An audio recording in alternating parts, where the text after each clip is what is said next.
You're watching Boulton & Co here on Sky News. Now, 40 years after the fall of the monarchy in Libya, the old royal flag has been resurrected by anti-Gaddafi rebels. It's been seen flying on buildings across the east of the country and even for a short while on the Libyan embassy here in London. This morning I spoke to the exiled Prince Mohammed and asked if he had ambitions to return to his home country. Actually, what they worry me now, it's the killing. The killing must stop in Libya. The situation is terrible. Gaddafi, he killed every day innocent people, children and women, and that's what I try to do, to call the international community to stop the killing and to support no-fly zone. No, I understand that, but I just wanted to make it clear the basis on which you're speaking out. Obviously, you're a supporter of your people, but do you regard yourself still as politically relevant in that way? I think it's too soon to talk about the future of Libya. Now the situation again is horrible, and most of the Libyan opposition, they work for no-fly zone and to help Libyan people to live safe. What do you think the situation is? There is a perception now that forces loyal to Colonel Gaddafi are advancing and probably will be able to, at the very least, cut off Benghazi, the last outstanding rebel capital. I think, you know, this sort of news is propaganda, which is Gaddafi, he's tried to spread everywhere. He tried to send a message to international community to say, we win the war. So he tried to stop some countries to not supporting no-fly zone.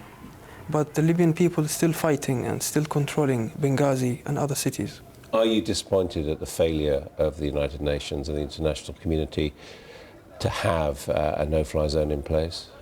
It's very sad because people, they're dying every day, and there is no information, clear information about how many people die, but thousands of people die there and injured. And I don't understand why some countries not supporting no-fly zone. Do you think the United States has dragged its feet on this? I hope no. I hope they will support and stood beside Libyan people, because, you know, supporting dictator is something not good. The point is being made, though, that at the moment the bulk of the fighting is ground fighting, and that therefore, even if a no-fly zone was agreed this week, it wouldn't actually stop Colonel Gaddafi from doing what he's trying to do. So do you think actually the world community should go beyond a no-fly zone? Yes, very much, because this is what the Libyan people need from inside.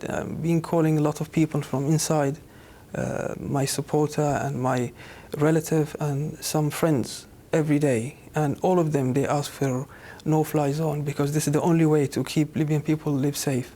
But the Americans are talking now of going beyond that. What sort of ideas would you support? Presumably a ceasefire might be one of them.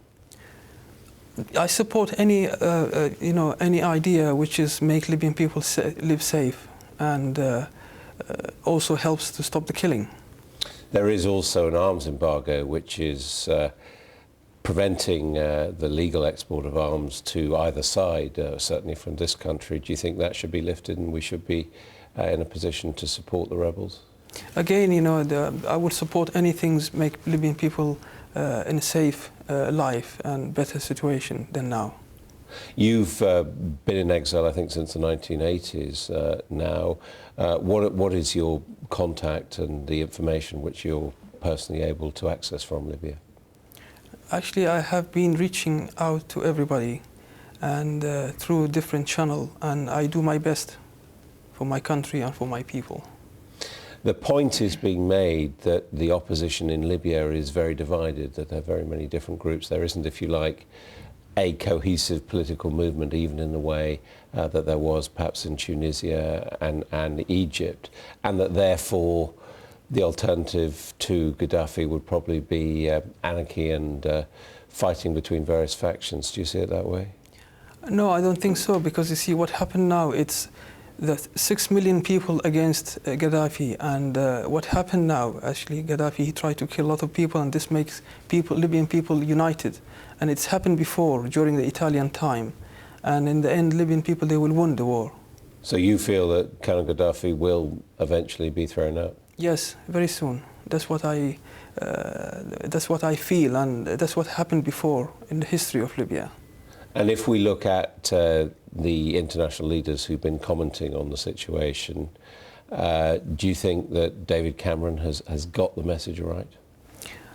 Actually, I need to thank David Cameron and also President Sarkozy and the President of Lebanon, because what they done, and they showing they helping Libyan people, and they stood beside Libyan people, and Libyan people, they will never forget that, and we need more. And you would appeal now for an urgent UN resolution? Yes, and don't forget also Libyan people, they need help, baby milk, medicine and other stuff, because really Libyan people, they're suffering right now. Thank you very much indeed. Thank you.